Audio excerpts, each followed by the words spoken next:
Why you're always restless. Ancient samurai wisdom to feel whole again. Kenji stood at the edge of the training ground, his sword trembling in his hands. For the third time that morning, he had lost his match. Sweat dripped down his face. But it wasn't the physical exhaustion that bothered him.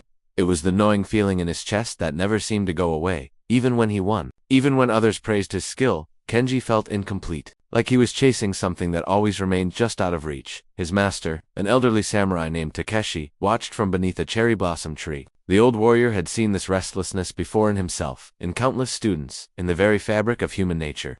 Kenji, Takeshi called out, "Come sit."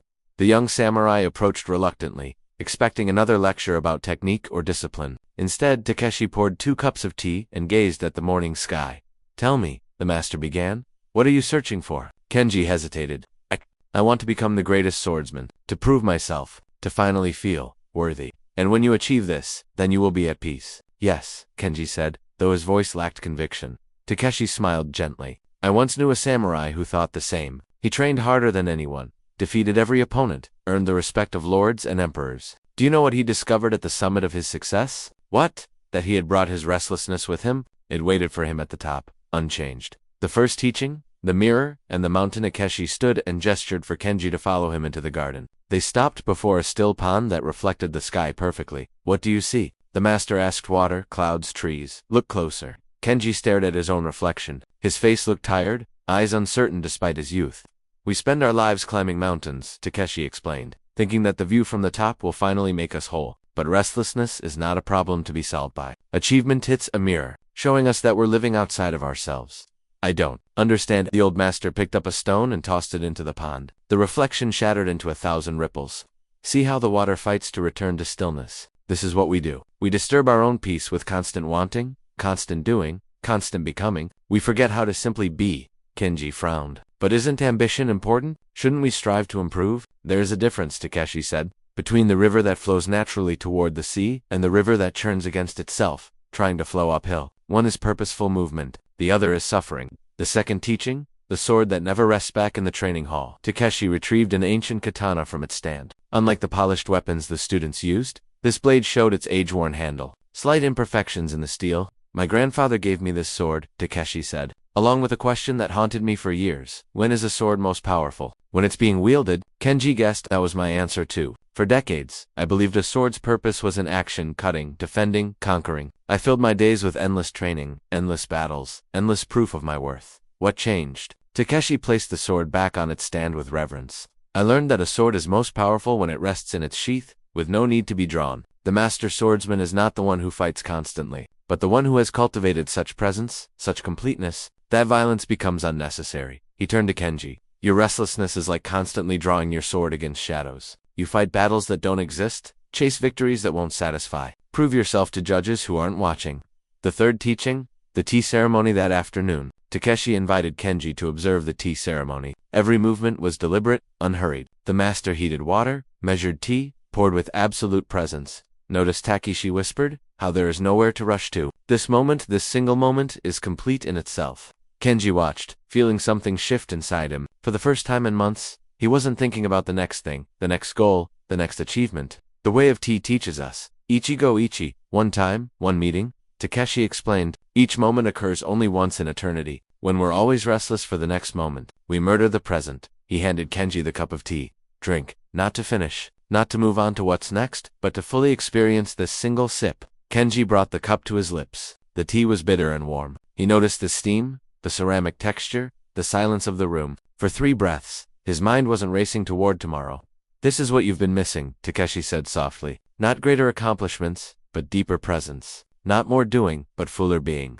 The fourth teaching, the archer's paradox. The next morning, they visited the archery range where an old friend of Takeshi's was practicing. The archer was ancient, yet his arrows flew with perfect accuracy. Watch carefully, Takeshi told Kenji. The old archer drew his bow, but something was different. There was no strain in his face, no tension in his shoulders. He seemed to merge with the bow, the arrow, the target. Tall one, flowing motion. The arrow struck dead center. Ask him his secret, Takeshi prompted. Kenji approached nervously. Master Archer, how do you shoot with such precision? The old man smiled. I don't shoot the arrow. I become the arrow. And when there's no difference between me and the target, how can I miss? Later, Takeshi explained, this is the great paradox. The samurai achieves mastery not by forcing his will upon the world, but by surrendering his separation from it. Your restlessness comes from believing you are incomplete, separate, lacking, but you were whole before you ever picked up a sword. The fifth teaching, the Garden of Acceptance in the Monastery Garden. Takeshi showed Kenji the moss-covered stones, the carefully raked gravel, the asymmetrical beauty of natural growth. Western gardens try to impose perfect order, the master explained. But Japanese gardens honor wabi-sabi, the beauty of imperfection, impermanence, and incompleteness. He pointed to a cracked stone lantern.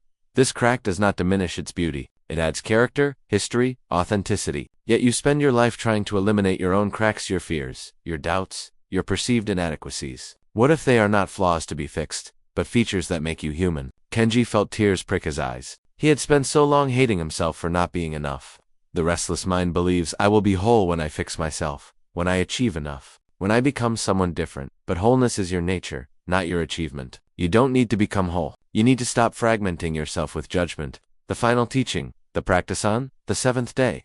Kenji asked the question that had been building. Master, how do I actually stop being restless? What's the practice? Takeshi smiled. You want a technique, a method, something to do? But the practice is learning how to stop doing and start being. He taught Kenji 3 daily practices. First, morning stillness. Sit each morning before the world makes demands. Not to achieve enlightenment, not to become better, but to remember you are already whole. Let thoughts come and go like clouds. You are the sky, not the weather. Second, single tasking. Whatever you do, do only that. When you eat, eat. When you train, train. When you rest, rest. Restlessness multiplies when we're always half present. 1 foot in the future, 1 in the past. Third, the question throughout your day. Ask yourself, what is lacking in this moment? Not in your life, not in your future, but right now. Usually you'll discover that this moment is complete. It's only your mind that insists something is missing.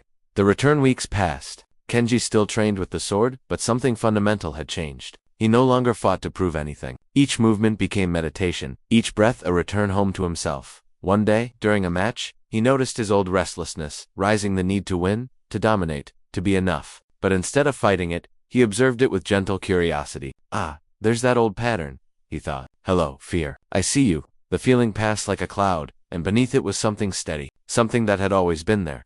He didn't win the match, but for the first time, it didn't matter. He bowed to his opponent with genuine respect and felt complete. Takeshi watched from the sidelines, nodding slowly. Epilogue.